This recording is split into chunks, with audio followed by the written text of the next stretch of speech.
जब हम दी बंगाल फाइल्स को देखकर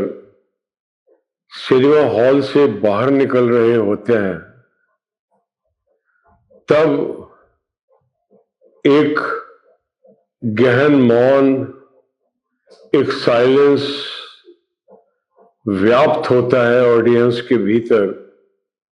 और वो मल्टीप्लेक्स के बाहर निकलकर आते हैं जैसे कि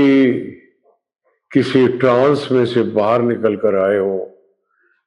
जिन बातों के बारे में हमने सुना था, थोड़ा बहुत पढ़ा था, direct action day, the partition of India और उसके साथ जुड़ी हुई विभत्सताओं के बारे में जो कुछ भी हमने सुना था, और जो स्टिल पिक्चर्स उस काल की इंटरनेट पर उपलब्ध हैं, उन स्टिल्स को हमने देखा था जहां नीचे लाशें बिखरी हुई हैं और ऊपर गिद्ध बैठे हुए हैं और इंतजार कर रहे हैं उन लाशों को अपना भोजन बनाने का। और भी स्टिल्स थे इस प्रकार के, लेकिन हमने जब उन सब को साकार पर्दे के ऊपर देखा, तब हम भौचक्के रह गए। सत्य को जितना भी दबाया जाए,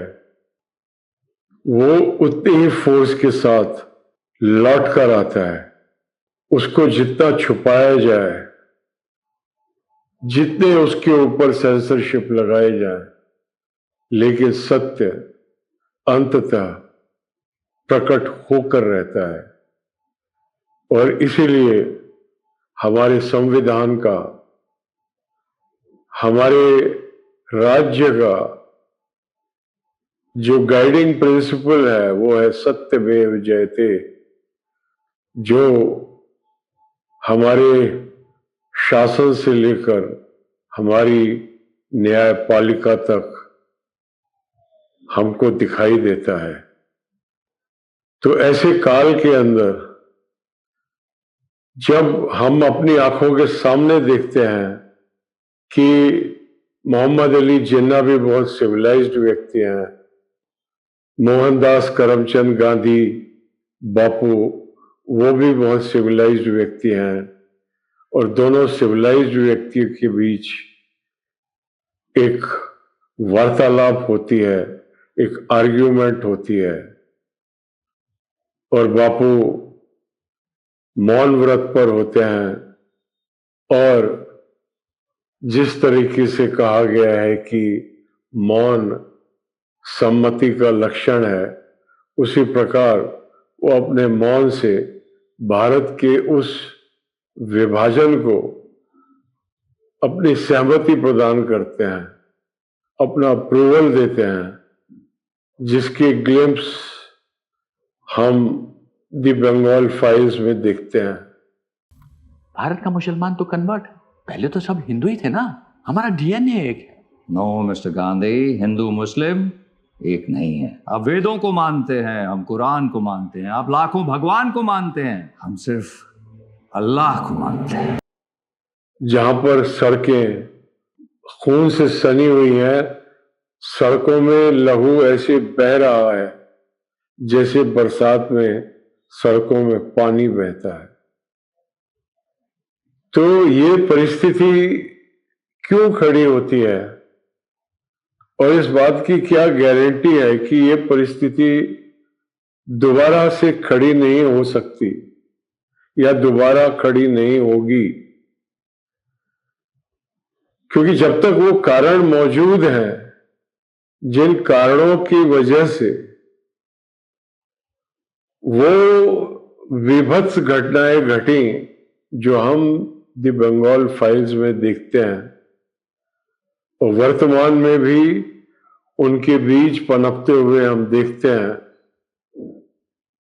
तो हम कैसे मुक्त हों इस निरंतर भय से पूरी मानवता को जिसने ग्रस्त करके रखा हुआ है, मैं समझता हूं कि समय आ गया है